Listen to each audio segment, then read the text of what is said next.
Okay. So we're going live. Sorry for that. Sorry for what? Taking so long. Well, let me tell you something, Donnie. I actually don't. Sorry, I just muted you. You're pretty slow. You're just a pretty slow person. Just not very smart. Just not all that interesting. Oh, okay. Whatever. Just ignore me. Just ignore everything. That's what I have to deal with, Canuck. That's exactly what I have to deal with all the time.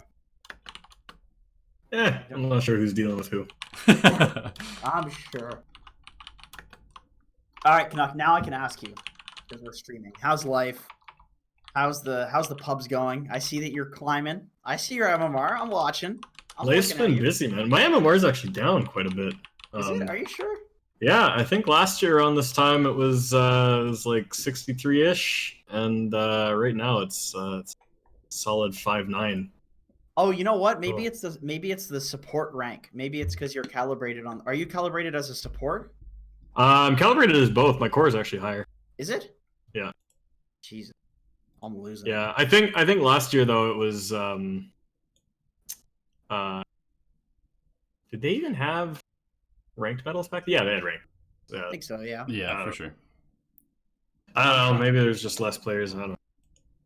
Maybe. But yeah, no, I definitely went down. It's been a rough year for me in Dota. I've been working a little too hard. It's hard to be good at Dota and do a lot of work. It's very difficult. Oh yeah. No, I'm discovering that I got the job at DOTABUFF. I was like, sweet, now my job is Dota. Is it? No. It's way less Dota now. My job is less Dota. It's not the same. Yeah, people always think that. People think that the same thing about casting too. Yeah. I had when I was like doing the casting thing, mostly full time. I was going to like an event, every month or a couple of events per month before people realized that they're a better analyst. People were like, "Oh, you must be like, you're just like grinding Dota all day. Like, why is your rank going down?" It's like, "'Cause I'm not grinding Dota all day, man. That's like only capitalist. That's the only guy in Dota that wants to go cast for like 10 hours and then come home and he fiends like 10 more hours of Dota. It's really hard to do, especially if you're like trying to go to the gym or buy your own groceries, like real life adult stuff. Or to have any other projects on the go that you want to do. Yeah, I'm thankful for the job I got now because I work from home, so I get to cut out those 2 hours of commuting time as well. But when I was at my job before this, I was working, 8-9 hours a day, and then an hour commute on either side, and not even time for dinner at that point. Oh yeah, I have a friend that lives around the Toronto area. I think Ajax, and like commutes like almost to Toronto. And she's like, an hour and a half to like 2 hours, depending on traffic, commuting. And it's just awful, man. Like, how do you think about the amount of time you have in a day? Like 8 hours at least sleeping, right? If you're having a healthy amount of sleep, it's 8 hours. You have to like eat, you have to make breakfast and eat it. You have to brush your teeth and shower. You have to get groceries. You have to do laundry. You have to work for another 8 hours. Like, how much time do you really have in a day to spare? Do you want to spend 2 hours of your recreational time commuting? Like, that fucking sucks. Yeah. Especially if you wanna do any work outside of work. Like if you want to do any like projects or exactly. Even something like never enough hours in a day. Yeah. People like buy a house, they want to like fix it up. It's like good luck doing that and having a job. Right. and commuting and going to the gym and all of this shit. Commuting is definitely, I think, the number one thing that people should look to cut out of their lives. Waste of time. Like showering too. Showering is awful, man. That takes way too much time in the day. It's not necessary. I mean, we're done. That's why you just sink shower, just like splash a little water on the face, get it in the beard, rub it in. Let me tell you something, Canuck. You were here. You were at this tournament. WESG? Was it WSG or was it WCG? WESG. Yep. WESG Canada. I was rooming with Donnie, and there was shit in the sink.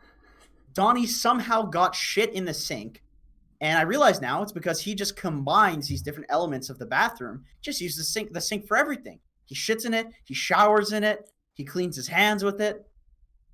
There's a lot less water coming out, and I'm trying to be eco-friendly, so saving the planet one shit at a time. On that note, let's get into the episode. So I'm going to roll the intro, and then we'll introduce Cptn.Canuck to our wonderful viewers. So welcome everybody to Alchemy Answers episode 52. We've got a special episode here today, and as always, brought to you by our patrons. So if you want to ask questions directly to us every single week, you can go to patreon.com/Dota Alchemy and join the club there. But more importantly, this week we want to talk to Mr. Cptn.Canuck about a couple things that he's been working on. Pretty interesting stuff for Dota fans in general, and especially some of our viewers who are in the higher echelons of the MMR spectrum, because good stuff. There's some cool stuff coming down the pipeline. So why don't you introduce yourself, Mr. Canuck, and tell us a little bit about your project, Reach.gg. Sounds good. So, hi, I'm Cptn.Canuck. I'm NA Dota guy. I've been around in some leagues. I admin some amateur leagues. I used to cast. I play in some tournaments. I've made an appearance at a single LAN in my lifetime, so I'm around. But as of the last year and a half or so, I've been working with DOTABUFF. I've been helping them kind of advance the website. And most of my time has been spent working on this new project, Reach.gg, which is basically a new kind of in-house-ish solo queue platform. And we're kind of modeling it off of like ESEA and FPL and Counter-Strike. We've partnered with ESL, so they're running an event that they're calling the ESL Academy, where they're going to draft 20 players out of the Reach.gg leaderboard and bring those players out to a boot camp, have them coached by a top-tier player, and then they're going to compete in a little side event at an ESL 1 tournament. And that's all going to be kind of with the goal of getting them into the public eye, giving them a little bit of exposure, obviously some prize money to help kind of those players in their efforts to, turn Dota into a career and get them exposed to pros who might look to pick them up. And, I think this has had a lot of success as a system in other environments. You look at pro sports. They always have their draft leagues, their amateur leagues. There's always the yearly draft where they bring players up into the pro leagues. That's always a big talking point in professional, traditional sports.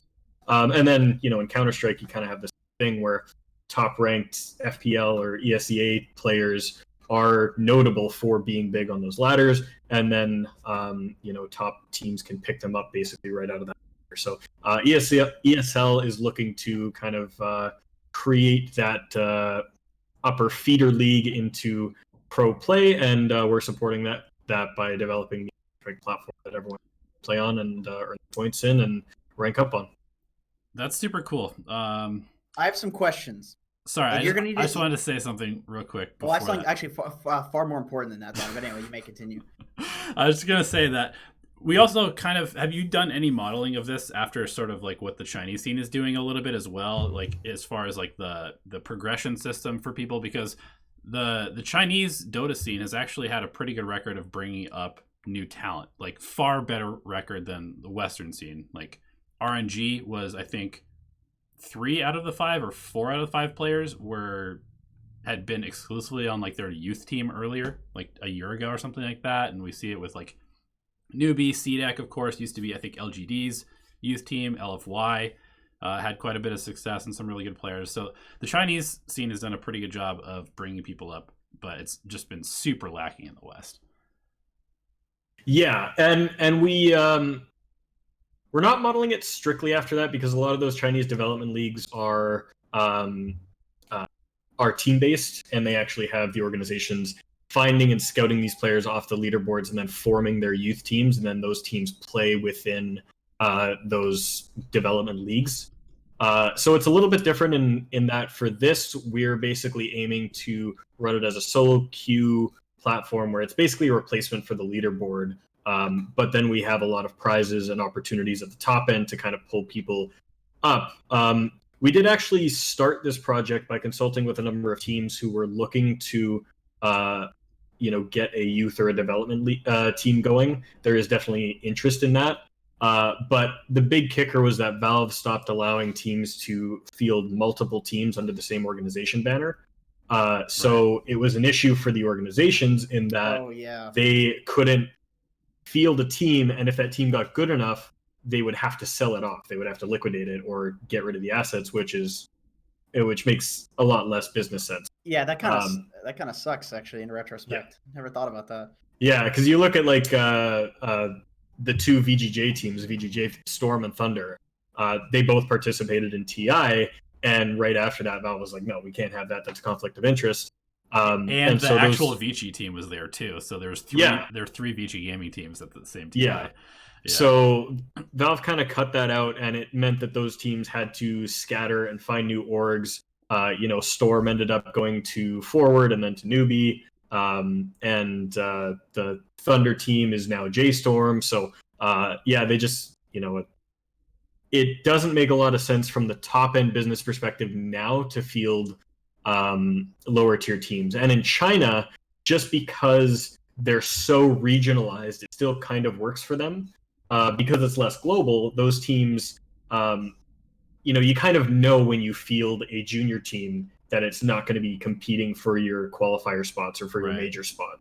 But there's still money in the tier 2 in China, right? Like they can still compete with money and be profitable as like a secondary team. Yeah, exactly. Whereas elsewhere, they need to get into those major events, which is contesting for spots with other orgs that may even be owned by the same company. So it's a bit of a different scene, and that makes it a lot harder to kind of run that sort of environment.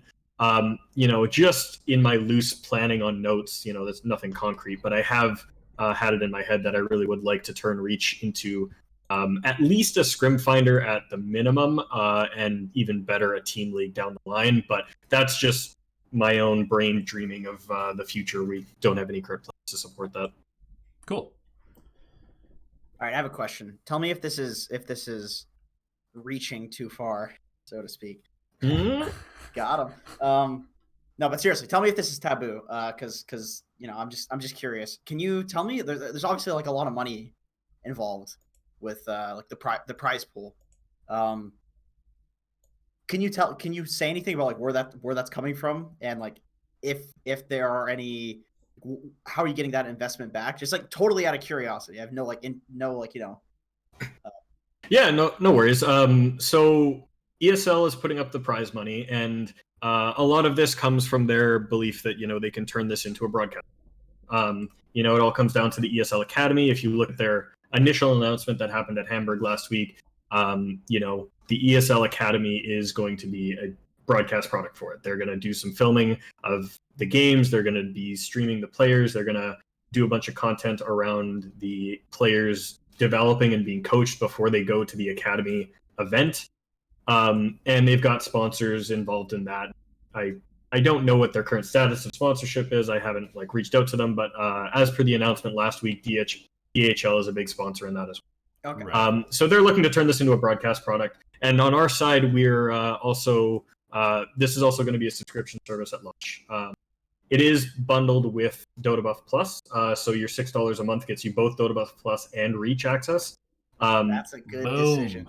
Yeah, so good decision for. So yeah, we're packaging it all into the same thing, and it's the same cost as DOTABUFF Plus. So if you had DOTABUFF Plus before, you get Reach completely free. Dude, DOTABUFF does it right. Yeah. DOTABUFF does it right, man. That is smart. I like it. So yeah, that's kind of our two prongs on this. Is basically it's a broadcast product, and then it's also a premium subscription service. I see. Okay. Yeah. Okay, so yeah, that's because obviously like the big thing that I think a lot of people look at is like FPL and NADCL and all of these leagues that have kind of tried and failed, and I think one of the big problems, like, where does the return on investment actually come from? How can you go to investors, or how can ESL keep They've been doing a sponsoring good it? job though. Like ESL is probably the only third-party tournament organizer that has actually done it right in the Dota scene. Oh yeah, no, ESL, yeah. I mean, ESL definitely makes a lot of money, and no, I think DOTABUFF also, the DOTABUFF Plus, I think DOTABUFF also knows how to get their return 100%. on investment back. I think they've kind of proven that. DOTABUFF Plus is one of the few premium services that is actually, you can see all your ranking and stuff like it's that. It's actually worth it. Yeah, most aren't. Most honestly aren't. But DOTABUFF Plus that's a tantalizing one. Yeah, 100%. I'm not selling out. We're not sponsored by DOTABUFF. Hey, if you guys want. But hey, if you want to. Yeah, DOTABUFF Plus. Okay, yeah, that's cool. So another question I had is, can you explain, I guess, specifically how the player selection works for like how do you ESL get Academy. into Pinnacle, or do you mean? I'm saying, how do you get into like into the academy to like play at the LAN? You know, it's Yeah. like, So the top 40 players from each region will be eligible for the draft. And Okay. then the draft comes down to the top coaches 40, selection. the top 40 for like the entire season. Yeah, for the entire Okay. season. And is that, so we is run that the broken down core and support, or is it just strictly whatever? So That's currently it's just the top 40. Okay. I had made some suggestions to section it out to core and support, but it kind of came down to this technical discussion of how do you define a core and a support? What if you have a player that plays 3 and 4 a lot? Sure. You know, those players exist, and if they have a split in their matches, do you take the majority of their matches? You know, if they play 51% of their games as a core, like, how do you really break that down? Because there are players that are clear cut, and then there are others that are more flexible. Yeah, and the more flexible players may actually end up being the more sort of like intriguing for the pro teams to look at in the future too, right? Like, because if you can take somebody and mold them into a support or an off or a mid, like depending on where they go under the tutelage of a pro player, like that's a huge selling point for sure. Yeah, and so I think what's going to be the really interesting thing about the draft is because it's the top 40 of each region are eligible, but we're only drafting 20 players. That means that 10 of 40 players in each region are going to. And it's entirely subjective. It could be the 30th through the 40th place players. The rank 1 player might not get selected. Sure. But the idea behind that being that the coaches are going to look for, you know, qualities that they value, whether that be, you know, moldability. You know, we're going to have behavior scores exposed to the coaches. So if they see someone that's rank 1, but they're a complete toxic shitlord and they're just like awful to play with, then they don't want that person on the team. They don't want to coach them, right? Sure. And then there will be other factors like, you know, versatility. What if you're like a really good Meepo player and the coach just wants to have a pocket pick, you know?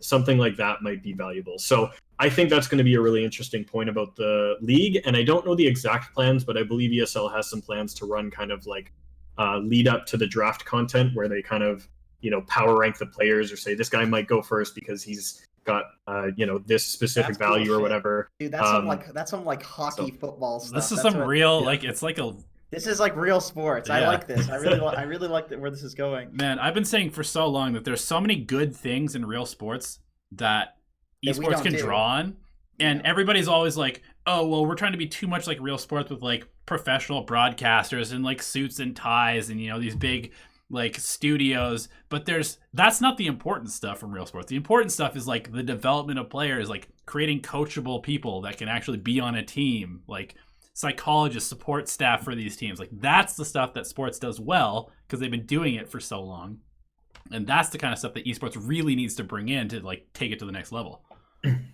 Yeah, exactly. And I think that this kind of draft flexibility, while on the surface, I think people will say like, well, what, you got first place, but you're not in.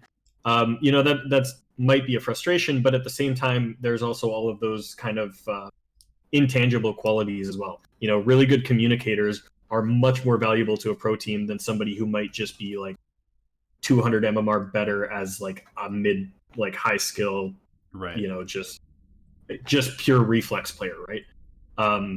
So and you know, that'll come down to the coaches that get recruited by ESL. I currently don't know the status of like who they've recruited or if they've recruited anybody at the moment, but you know, depending on the personalities, we might see them favor different things in the teams that they select.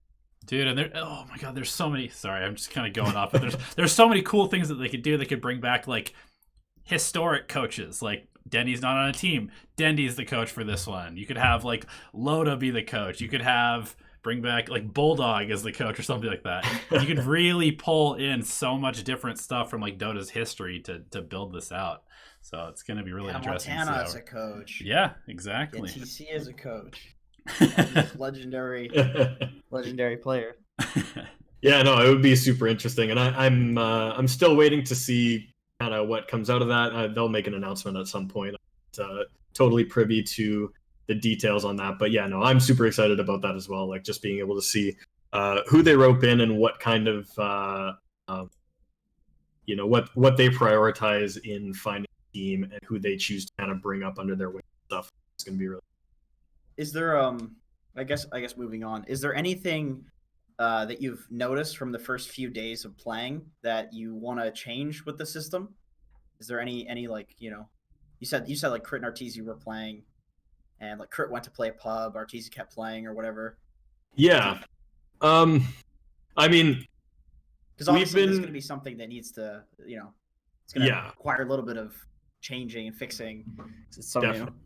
And yeah, we've been getting, you know, reams of feedback here. Like I can show you my notebook. It is absolutely full of brim with just like stuff that we've been uncovering. And, you know, like this is today is the second day that the platform. And so it is in beta officially. Like it says in beta. Yeah, it is officially a beta. So, you know, there's a lot of issues right now. I think namely what we're looking at today is just some kind of better admin tooling to manage some of things, because players have been, you know, kind of abandoning or dodging games, and we need to be able to punish that. You know, I had a question. Yeah, I was gonna say, I played a game and I queued up for a second, and then I had a guy that just left, and I thought we were gonna get a free win for that, which I was stoked about. But then I noticed we didn't. I was thinking like, what makes it so that I can't just like see my team and see that we have like, oh, I have an ancient player on my team. They have a, you know, immortal rank 100 mid. I'm dodging, you know. Yeah, and we currently have a behavior score system, and it does take that stuff into account. We do get like reports when a player is, you know, abysmally low MMR, and we can manually ban and stuff. But we're looking at just kind of advancing some of those tools so that they're a little more automated and that we can hand out some Q and whatnot. I can't speak too much to the details of what we're working on specifically for that, but that's definitely been a big issue because, you know, rolling this out to such a limited player pool, like we're only allowing mortal players in the system right now, and we've had roughly 200 to 300 players, both in EU and NA, in the first couple days. So I honestly didn't expect people to be as awful as you are overestimating Dota. Yeah, I mean, I guess I just haven't played Dota in a little while, but yeah, we were like, okay, yeah, we'll take it easy the first couple days, and then we'll start building in these systems and make sure that everybody's getting the right punishments for any you know, bad behavior and whatnot. And day one, it was, oh, this needs addressed. Okay. So yeah, that's one of the things we're working on. We've got a couple, you know, we've got a huge list. I'm creating a backlog, and, you know, part of my role with the company is basically just prioritizing to get hits. So we're aware of a lot of issues. There's only so much we can do in a day, so we're crunching out a handful of things every day. But you know, at first it was stability. We had some issues with the bots. The game coordinator wasn't cooperating. Steam decided to push their Halloween sale live right in the middle of our launch, which brought down the Steam servers, so that was fun. But now we're kind of through the weeds on the functionality stuff. The bots are getting people in matches. You know, I can see the queue right now. Game just popped. But yeah, now we're starting to look at kind of some of the quality of life stuff. From what I've seen, like functionally, everything seems to be working perfectly. At least like from what I've heard from players and when I played, yeah, for some reason we've kind of shafted the EU guys 2 days in a row by accident. The first time it was like EU just came first, and we just had a bot bug that we needed to fix. Yeah. So we cut the EU session yesterday to address some of that stuff, and then today a bug that, like, we didn't touch the code at all. NA played totally fine through the entire night, and then there was just a bug in the morning for EU. Fucking Europeans, man! Always the damn Europeans. So we went and tried to fix, or we took the queue off for like 15-20 minutes, and we adjusted that, and EU was able to play through the rest of today. So yeah, I definitely feel bad about the experience some of the EU players have had, but hopefully it's gonna get better now. We've sorted out a lot of stuff, and we're looking stable now. Nice. I wanted to backtrack a little bit because we talked about like the process of getting into the academy. And right now you said that you have basically just accepted immortal players into the league for the beta test. And so that indicates to me that you're also planning on rolling this out for lower divisions as well. I know that you have the Pinnacle division is what it's called for the current one. So what is your planning for like MMR bracket sort of like grouping, I guess, and then also how do you plan on adding people in and like segregating the game so you get the highest quality matches? So we basically take a player when they sign up for Reach, and we grab their Dota 2 ranked medal, and we use that to seed them in our system. And I can't talk too much to the specifics of exactly how we work it out from there, but we do have a ranking system where we have our contender division, and contender division is basically the main player pool. There's 12 smaller divisions within it, and you'll get matched or you'll get placed into one of those divisions. And then at the very top division of contender, the top, I think, 10 or 20 players every 2 weeks will get moved up into Pinnacle. And Pinnacle was originally slated to be the top 500 players in a region, which we felt was kind of a good balance of having enough players to play and being high skill. And we're debating whether or not that's the right size. We might trim that down, 300, maybe 200, if we feel that the queues can be sustained with that amount of people. But regardless, Pinnacle is kind of the top premium division, and we'll slowly filter people in from the top contender. And then contender, you can move up and down depending on how your go. Pinnacle right now is just for the beta. We've accepted all Immortal players.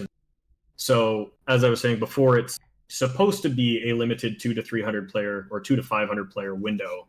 And right now we have it open to all Immortals. So we're seeing a relatively wide skill fluctuation within Pinnacle, which is, a lot of people have had some issues with, I'm a 1600 ranked Immortal player and I'm up against a 100 ranked Immortal player. And it's like, well, that's not how it's supposed to work on launch. But I did have that. I had that experience. I had a 1600 mid get dumpstered, man.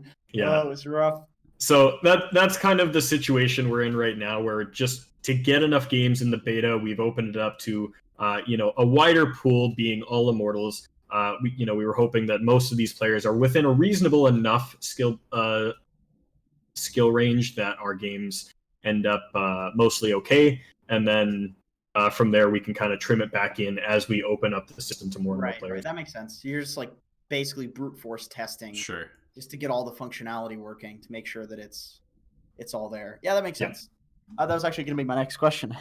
So you kind of answered that one. So are you planning on making it or just keeping it Immortal? Like that's the baseline to get in? Or I guess what I was asking is, like, will you have, like a Guardian to Crusader bracket eventually? Or will you have, like, is the plan to eventually roll it out to the full range of the Dota population, or really just keep it as like a premium matchmaking service for high level players?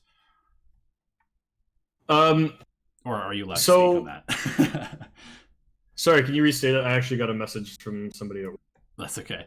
I was just wondering if noobs play? Eventually, are you planning on rolling out the platform for everybody in the population, or is it? Yes. Cool.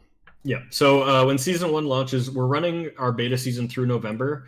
And at the end of November, we'll be going live to absolutely everybody. And we, like I said, we'll be using your ranked medal in Dota 2 to seed you into the system, and then you'll play from there. So everyone that's not Pinnacle will be seeded into one of the 12 contender brackets that I mentioned before. Cool. And then you'll be able to move up and down from there. We do anticipate that this is going to skew higher MMR. It's more likely that we're going to have more competitive players aiming to play on this platform. So it might be tough if you're 1, 2, 3K to get matches on Reach, but we're hoping that we can populate it enough that it serves as kind of a premium queue environment for anybody of any skill level. Sure. Yeah, I wouldn't be surprised. I mean, Battle Cup seems to be extremely successful, like all the way through the whole bracket range. And I kind of wish that they did more stuff like Battle Cup, honestly. That they, how Valve is. They start a lot of things. Yeah. Speaking of which, I was actually. How long until Valve rips you off on this? I don't know, man. We've had it happen before, and we adjust. Careful, Donnie. Sorry, not trying to get us all fired. We're done. No more of that. No, but I actually was under the impression for the longest time that when Valve implemented Battle Cups, that they were eventually going to expand the system and use it for qualifiers and just cut face it out, and then they just never did. That's what I thought as well. Yeah. Once again, I think they start a lot of things. They're like, oh, Yeah. dude, this could be huge. And then they're like, I'm bored. I'm gonna go work on Artifact. All right. Man. Canuck, are you playing in the league? I haven't played yet because I've been spending 10, 11 hours a day just answering player questions all day. Like, actually, during the course of this call, I've gotten 1, 2, 3, 4, 5, 6, 7, 8, 9, 10, and one more just now. Nice. Messages from players in the league. So I've been a busy boy, but ideally this will let up once we kind of sort out some of these bot issues in the first couple days here, and then I'll be playing later in the week. Yeah, launches Nice. always. Yeah, of course, recusing myself from any prizes, so there's no conflict. But I'll be up there. Don't worry. Right. You'll give yourself the default wins. You'll give yourself the default wins, but you won't take any of the prize pool, right? Of course. Exactly. I'll make sure I'm ranked 1, but somebody else is getting them. There you go. Yeah. That's all that really matters. You got the money for placing first, but I placed first. So no matter what, people will lose. There's no winning when Canuck is in the league. So, well, I mean, if you got a bunch of questions to go answer, but generally speaking, this show is a Patreon question show where we get questions about general Dota concepts and stuff like that. Do you want to hang around and answer a few of those? Like, do you have time for that? I'd absolutely love to. I tagged a few of the other staff and told them to take over, so they think they've got their thumb on. Yeah, we don't usually go for too long. Yeah, I'm down to. Okay, cool. All right. Cool. Down to do that. And for reference, you are a high-ranked immortal support player, generally speaking. You play 4, if I remember correctly. Offlane, okay. Yeah, I actually used to play 4. I played 4 last year, and I switched to offlane. Nice. What are you playing? What's your go-to offlaners right now? Are you an Abba Legion kind of guy? No. My all-time highest is Earthshaker, and that was far before the Morphling Ags got added. Oh, he's getting picked a lot right now. You know what? I need to actually move him up in my offlane tier list because he is getting a lot of picks. Earthshaker offlane is my boy. The other one I've been playing a ton recently is Beastmaster. Nice. That's another good one. I'm always creeping while you're sleeping. He's a solid one. Tiny as well. Tiny's always been. I fucking love Tiny, dude. I've been doing Tiny techies with people. Gross. Also, I know you're gonna like this, Jenkins, because I saw you were playing it the other day. I've been slowly starting to think that Clockwork's a sleeper offlane. Nice. Yeah. I saw you got dummied on it yesterday, but right. I mean, my only problem with Clockwork. My only problem with Clockwork is that he falls off. He mega falls off. If you don't have a position 4 that is a scaling hero, you just end up with 1 less core in the game. And sometimes you just end up with 1 less core in the game, even if your position 4 is scaling, because they also have a scaling position, which can be a problem. Like, Clock is one of the best heroes for just going in and suiciding in every single fight. But you have to do it. That's all you do. Yeah. So that's the only issue. But man, does he do damage these days? And like, he has utility. If you can get some levels, those talents, like, he's good, man. The new Clogs too. They're fucking crazy. Yeah, and there's so many heroes that are just kind of starting to come back into popularity that just get owned by Clockwork. Like Coddle's a big one. Like CM gets picked every freaking game. Yeah. Gyro, you get a blade mail and just like absolutely shred him. Yeah, exactly. I was playing against a Naga the other day at like Ritsu or somebody like that, some dirty Naga spammer, and he songed and TP'd out. I'm like, not today, bitch. I fucking hook him from 2,000 range. It's like, oh no, I fed, because most heroes can't punish that these days. Yeah, it's true. But you can't do that against Clockwork. Nakes, Juggernaut, you can't just spin TP and go split push. Clockwork is there and he's stopping you. Like, these heroes, they can't do what they do against most heroes.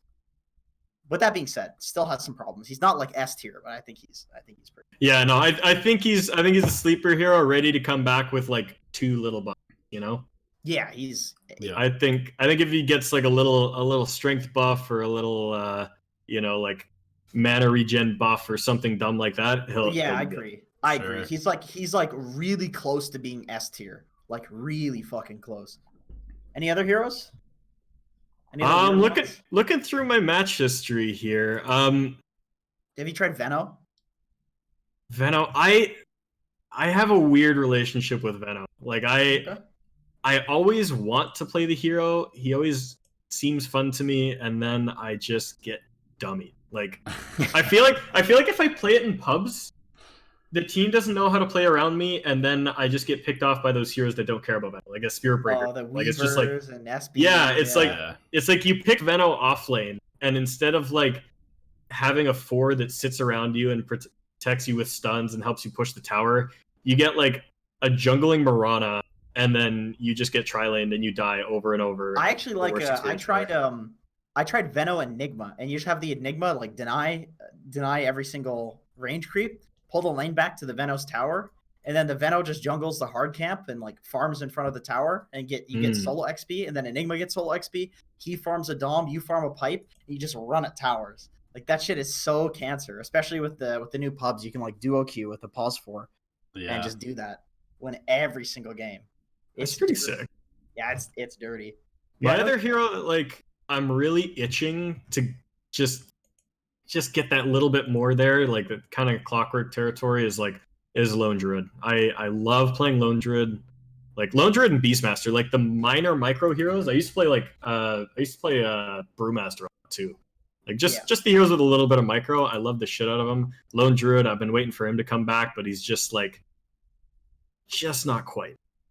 Almost. Yeah, I think my personal opinion, I'm actually like making a video about this tonight. But my personal opinion is that there are a lot of heroes that should probably come back into the meta and probably will. Let's say there's no patch. I think like Brewmaster is probably one of them because he completely hard counters like Legion, Abaddon, these kind of like run at you frontlining sort of like cancer heroes. You just throw somebody in the air who's a problem. Like Doom as well. Like Yeah. you Doom like OD for example. You pick OD against like all strength cores, you just fucking win the game because he just hits somebody twice, presses ult, they all die. Right. But you doom him. He can't do that. Like if you doom him or if you lift him, like there are these heroes that hard counter a lot of the meta heroes that just suck because their abilities aren't that great. Yeah. But they can still probably get picked. They can still probably get picked just because like that's why Abaddon's good, is because you pick Abaddon, nobody really ever counters you. You just have a free game usually because none of the counter heroes are good. You know? Yeah, exactly. Fucking stupid. It's stupid. Yeah. When I was like 4.5k or whatever, I kind of shot to 6k in one like solid period. Like I think there was about 3 months where I shot from like 4.5 just straight up to 6.3k, and I kind of plateaued thereafter.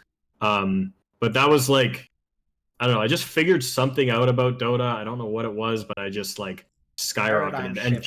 And during that time, I was playing Earthshaker, Brewmaster, and Centaur Warrunner every single game. It was one of those 3. Interesting. Those are all pretty different heroes too. Like they play around their 6 a lot. They play around their ultimate, but there is something that is similar about those heroes. Like, so like Brewmaster and Earthshaker and Centaur to some degree, in my opinion, are kind of similar because like a lot of the way that you deal with these like maybe Dazzles, Oracles, these heroes that like you have to disable them, but maybe there's like a carry you need to disable as well. So it's like, how the fuck do you take a fight if you fall single target? It's like AoE, right? Brewmaster is like similar. It's like you have an Abaddon you need to take care of. You also want to kill their carry. You just throw the Abaddon up in the air with the Brewmaster. Like these heroes have a way, whether it's through like AoE or through like, you know, the Brewmaster lift, to like isolate heroes and disable them and kill them while also disabling like the backline that you need to go on. It makes fights like Tidehunter. I always say to people like Tidehunters is best in games where you need to focus one target because he disables everybody, which allows you to focus one target. Void Chrono too. It's the reason people don't go for the Chrono Radius at level 25. People go for the backtrack because every time you Chrono, you're just killing one fucking guy anyway. You don't have time in a Chrono to kill multiple people. Right. Like, that's not realistic. You Chrono everybody and you kill the carry. That's it. It's a one-person thing. It just happens to be AoE. Yeah. And I think the thing that maybe I discovered at that point when I shot up in MMR was like just the principle of like taking a minor lane advantage and turning it into map pressure, because that was just pre-patch. I think that was pre 7.0. Was it 7.0? It was right before they moved the creep equilibrium back, changed the deny XP to like 10% or some dumb shit. Oh, that was fucking stupid. Yeah, stupid. That was the worst patch in Dota ever. They destroyed the offlane. That was the worst time to be an offlaner, man. Yeah, I hated life. That was when I switched to playing 4 when you knew me as a 4 player. You couldn't do anything. But yeah. Your crystal lane's level 5, you're level 3 with a solo lane. But right before that patch was when like I was playing offlane. So like every single one of these heroes, I would just farm to a blink dagger, and I could get it relatively quick. You know, I think blink still cost 2150 back then, and you could get it like, you know, 10 to 12 minutes, right as like you're getting your level 6. And with every single one of those heroes, Earthshaker, Centaur, Brewmaster, you'd get to 6, you'd get your blink dagger, you'd buy a smoke, and I would just go hit the map. Like, teleport safe lane, kill 2 heroes, or teleport mid, get their mid, and get their tower. Like, there was just this, like, concept of playing faster and pressure that I just kind of adapted and tuned into. I think I just had a couple games successfully doing that, and I went like, oh, you don't have to sit in your lane for 10 minutes. You know, like, or like, you don't have to sit in your lane for 20 minutes. You just, like, get your item and go fuck shit up. And that was, like, that was when I really tuned into that. So I think that might have been what really got me. That's a really good concept. What I always say to people now, people are playing so much faster now than they were a year ago. What I tell people now in coaching is like at like about 5 minutes into the game, a second laning stage starts. Like if you play as if there's one laning stage in Dota, you're playing old Dota. There's 2 laning stages now. There's like the laning stage until 5 minutes, then bounty spawn, then siege creep spawn, then it's nighttime. Like some wards will the wards will be despawning soon. There's 3 wards in stock. Like if you think that all of those things can happen at the exact same time and that it's not going to start a new fucking shift in the game, like you're like totally out of whack, you know, with like what's actually going on in the game, because it's a totally different game at that point. So that heroes have levels too. Like you have these matchups that are no longer favorable, like Sniper versus Puck. Sniper can't lane against Puck anymore when Puck is 6 because Puck will just coil Sniper, gank comes in, Sniper's fucking dead. You have to move the Sniper. So at 5 minutes, you always look to make a move on the map. And if you are the first team to make that move, you will generally win Dota. It's like taking the tempo in chess. Yeah, that's kind of how it is. Yeah. Anyway, we should probably get into the questions. There's not that many, so it's not going to be too long. Okay, so first question. Feel free to jump in if either of you guys have any response to this.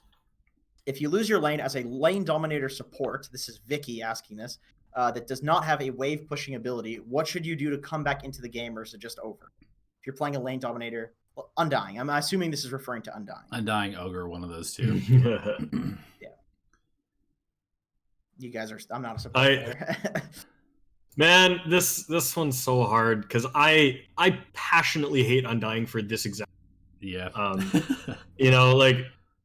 The other team doesn't like lose the game in 10 minutes. You just feel useless. And I think my answer to this would basically be that you need to acknowledge that your role in the game is shifting due to how the start went, and allow more farm space to the other players.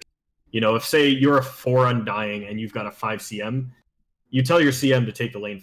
You start buying wards. You move around with your Glimmer Cape and you know, set things up for your team, because you're not going to do any good. Yeah. You're not going to do any good sitting in a jungle camp hitting creeps for 45 seconds. Exactly. You're not going to do any good trying to push a wave with your auto. So I think it really comes down to like communicating with your team that you are falling off, that you missed your timing, and that you're going to take on a more sacrificial role and allow them to take that space. Yeah, I also think that, I mean, I play 5, so I play a lot of Undying right now, and I've been finding that it really is, I mean, you were saying there's 2 laning stages. There's like 2 phases of Undying, basically. During the first laning phase, let's say, the first 5 minutes, you are arguably the strongest hero in the game, in like any game, just because you steal their strength and you can just bully dual tri-lanes, whatever. And then once you hit that timing, whether it's because your carry had a bad laning stage, maybe they just suck ass, like you don't really know, but as soon as the other team stops getting bullied by you, you immediately go from being the most aggressive hero in the game to the most defensive hero in the game. And you basically have to just like sit behind your exposed core and soul rip them when they get gone on, drop the tombstone. If you have your ultimate, you know, make space that way. And leech a lot of experience. You just want to be near your core and just like try and make sure that they feel safe to be farming aggressively and get your experience that way, because the hero does come back online. You know, like level 12, level 15, that kind of stuff. Tombstone's pretty good. Ultimate's pretty good for team fight. People will fight. It's Dota. People fight mindlessly. Yeah, so you just kind of want to be around, like collecting a little bit of gold here and there. Maybe if like your mid is, he goes to the jungle for whatever reason and a couple creeps slip through, you know, get those last hits. Don't fucking miss last hits on Undying. And then slowly build up to just like a couple tiny little tanky items, and then you basically just have to exist and keep your heroes alive and just do damage with Flesh Golem, which is super easy. Yeah, and I think reiterating your point about like soaking XP, I think XP is one of like the easiest things to kind of like let slip in Dota. Like you just don't pay attention for a couple minutes, and then you look at the scoreboard and you're like, oh, I'm 3 levels below everybody. And so I think a lot of that comes down to like, you know, when I coach people, I joke about them doing the I don't know what to do dance, where they where they know that they have a couple places where they could be, but they don't know which one is the best. So they just to one of them. Yeah, so they click on one side of the map and they start clicking towards there, and then they see like a little skirmish happen somewhere else, and they turn around and click there, and then like, you know, they do this little like loop where they're doing nothing. And I think kind of the amount of times we've seen that in the replay. Oh my god, yeah. Shit, it's like, dude. just go somewhere, please. Just do something. Stand behind somebody. Yeah. You're free to use that, the I don't know what to do dance. I think that's one of my favorite coaching terms. Yeah. Coining things like that is so helpful too, actually, because it helps people remember. It's like, oh shit, I'm doing this thing right now. Yeah. So yeah, just making sure that you're committing to one course of action, even if it is like, just go to this lane and sit behind this guy, and then a skirmish breaks out somewhere else, and you're like, oh shit, I went to the wrong place. At least you did. Right. All right, I'm gonna tangent off of this, and I'm just gonna make a note here that we're probably not gonna get to all of the questions because we are talking a lot about this stuff. But I really enjoy the conversation, so I think this is fine.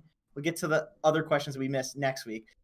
But okay, so I was talking with my girlfriend, who's also a Dota player, about Dota and about, you know, calls and like making moves on the map, maybe as a team, maybe like, okay, I'm gonna take and sit in this safe lane tower here, you guys all farm the triangle, like things like that, these like big strategic map movements. I was talking to her about that, and my team about a week ago, we were like on stream, Sammy Boy stream, losing to fucking Divines in pubs. And I'm not going to leak any scrim details, but we've been scrimming recently. We've been playing Party Queue. It's been going significantly better. We're you know, keeping up with good teams. And one of the big things that I personally changed is that I'm being confident in my calls, regardless of whether or not I'm doing the optimal play or not. It's like I would rather do a slightly suboptimal play and be sure of it than to roll the dice on what I think is the optimal play. You know what I mean? And to extend it further, what I had this realization that in Dota, bad calls will typically come from not knowing what to do and fabricating some bullshit out of nowhere, trying to win the game. It's like, I don't know what to do, so I'm just going to do this. I'm going to do this. I'm going to do this. You just fuck up that way. And I think generally it's better to just like wait in a lane or go like, you know, farm or push a lane somewhere. Like obviously it has to be something good that you're doing on the map. You have to take like a good map play. But eventually, if you have played enough Dota, something will come to you where it will be obvious what you need to do.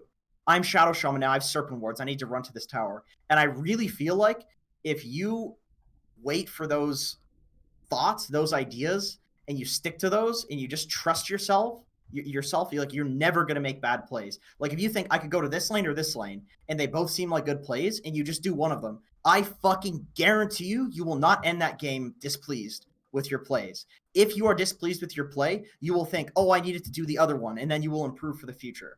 That is like my theory on this. I think all you need to do in Dota is play a good passive game until you have these ideas, and then just commit to one of them. And then if it doesn't work, do the other one next time, and then it'll work. And then eventually you have this like good idea on Dota. Yeah, that's like my whole theory for learning. And I think a lot of that too comes to like hero expertise as well, because like I said, when I was playing those three heroes, I knew that there was this power peak right around the time they hit level 6, and right around the time I got my first item, where I could make a play that nobody else on the map could. And you know that play is going to work because you make it. Totally. Exactly. Yeah, that's also why I think hero spamming is really good. I wrote that down as well. It's like, this is why if you're trying to play, if you really want to win a game, you have to pick a hero that you're gonna know those ideas will come to you faster because you'll have experienced shit before. Where you are bound to fail is when you are encountering something you haven't experienced and you're just trying to solve it in some like dumb bullshit way that you have no idea whether or not it's gonna work. It's just a roll of the dice. Yeah, dude. I played 9 or 10 straight games of Treant in the last 2 days, and I lost 5 in a row playing him the way that I played him. I have like a 70% win rate on this hero over like 100 games. He just like really fits how I want to play Dota a lot of the time, and so I had been playing him as a 4, like back when he was like a meteor hammer, sit in a lane, like run up, just like be annoying as like a split pusher. And now he's played as a 5, and I've been playing him as a 5, but still trying to like tech into the split pushy style. And so I lost 5 games in a row doing that. And it finally clicked to me. I was like, wait, if I'm playing him as a 5, I cannot do this because I have to be fighting with my team as a 5. Like, there is no 5 in Dota that you can pick right now that doesn't fight with your team. It's always something that's like conceptually not working out because your role has a different purpose in the game. And so I changed my item build today and won 4 straight games as Treant, and I was like, oh my god, it's so easy to play this hero once you understand what you're supposed to be doing in the game. But the only way to get to there is to actually like spend the time playing that hero and feeling, God, this sucks. Why does this suck so bad? And then go through that logic chain to get to the answer. Yeah, and I think I personally, like I said, I shot up in MMR a long time ago, and I've kind of plateaued since then. A lot of that's been work, but because I've been focusing on other things, I haven't cracked those conceptual barriers, because I still get into a game on a hero that maybe I've only played a couple times in the last few months or whatever. And I still think of them in the terms of what I thought about them a year ago. Right. I still think, okay, this hero needs to do this. If I want to play, my Beastmaster, who's a hero I think I'm really good at, my mindset is like, hey, I gotta just push this lane. Like, just play bottom all game long. And, I don't know if that's really true anymore. I mean, it might be, but like, it's not something I've spent the time to figure out. So, that's a weird one, actually. So yeah, no, I think that's very much it. Where like, when you don't have the time, like I don't, to really crack those barriers, it becomes really hard to improve. So getting to a point where you've played enough games that you can just really like zero in on why something isn't working is really valuable. Totally. I would love to ask Seb or something about Beastmaster, because I have the same thoughts of like, I think that Beast should be just sitting in a lane and being that like split pushing monster. And then I watch Seb and he's like, every time Roar's off cooldown, he fights with his team. But then in another game, he's like occupying one lane. It's like, why are you doing that in this game versus this one, man? Like, I can theorize. I can't know for sure what his logic is. And it's like, we could figure it out. Both of us could, as an offlaner, especially if you're immortal, you could probably figure out what Seb's logic is. But it's going to take you a few games, like quite a few games. And like, if you don't have time to play that, or even if you do have time, like for me, I just haven't played Beastmaster. I've been spamming Abaddon and Legion trying to learn those heroes. I just haven't gotten around to Beastmaster yet. So I have the same questions. Yeah, and a couple of years ago, like Beastmaster was all about the Shadowblade. You get your Shadowblade first item, you run, you fight.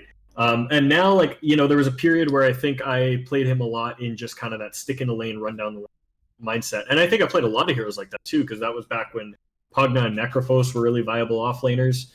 You kind of just buck up and you hit towers. And I think now we're probably starting to shift to be a little bit more like ultra greedy, maximize farm. And I saw somebody in the chat mention Necrobook, and I've had people in my pub say like, why aren't you buying a Necrobook? Oh, I never buy a Necrobook. I thought that it was shit. No one picked it at TI. But like, it conceptually just soaks up space, right? Like, you buy your necro book, you send your creeps to a camp, you farm the lane, you just rake in gold, and then that helps you do everything else even easier. Yeah. Beast also, you build these like hybrid items, you build like medallion, Vlads. Pipe maybe isn't too much of a hybrid item, but you build these can be items aggressive, for, can like, be defensive. Like like can be pushing, can be split pushing, but also can be fighting. And then you kind of make decisions like based on the game. I guess one of the best things about him is he has quite a few options and like what you can do in the game. He's a pretty good generic hero that you're never really going to be too upset that like it's like, oh my god, I have a Beastmaster on my team. Fuck, we lost. Like nobody's ever said that. Nobody ever will say that. Nobody says that about Jug either. It's like these heroes are just generic and just pretty good. Yeah. Anyway, you want to take one more question, and then I have a specific question for Canuck. Okay. This is from RFX. He says, "How does reach work for lower? Oh, do we already answer this one? Lower MMR players versus higher MMR players. Are there expected to be any ancillary benefits based on skill level?" I guess we already talked about that, didn't we? We talked about the divisions. There's going to be divisions. You can basically rank up in the divisions and get into the pinnacle, which is the top league, and you can play with pros and make money and get into the academy, etc. Yeah. I guess maybe the question is, will there be any like prizes for the lower ones? For the lower rated players? Yeah. At the current moment, we're only prizing the pinnacle division, so it's the top. So it is very top heavy focused. However, the goal as we continue developing the product is to expand the offerings for players at lower. So again, the subscription is split with DOTABUFF Plus, so you get the whole suite of stats from DOTABUFF Plus, and then you've also got you've got the whole suite of stats from DOTABUFF Plus, and then we're also, none of these are concrete plans, but I've got notebook full of ideas for what we can do to help lower MMR players rank their way up through the ladder. Something like a mentorship program or something maybe. Oh yeah. None of that's in the books right now, and can't promise any of it. But that really is my goal, because I do want to kind of anchor this system with high MMR players that are aspiring, that are already high ranked, that are immortal. Make sure that the scene is really healthy for those guys, and then start working on how to bring the next tier of players up into that tier, and then go down and down. So that's kind of my goal for what I'm going to do developing product, but again, I can't make promises. We don't set feature goals for it. At launch, it'll be prizing only for pinnacle players, and the aim will be to get people into the ESL Academy system. Nice. Canuck is therefore guaranteeing money for the lower rated players in the league on behalf of DOTABUFF.com. He's not. Cool. Do you got to get out of here? You have more fires to put out, or?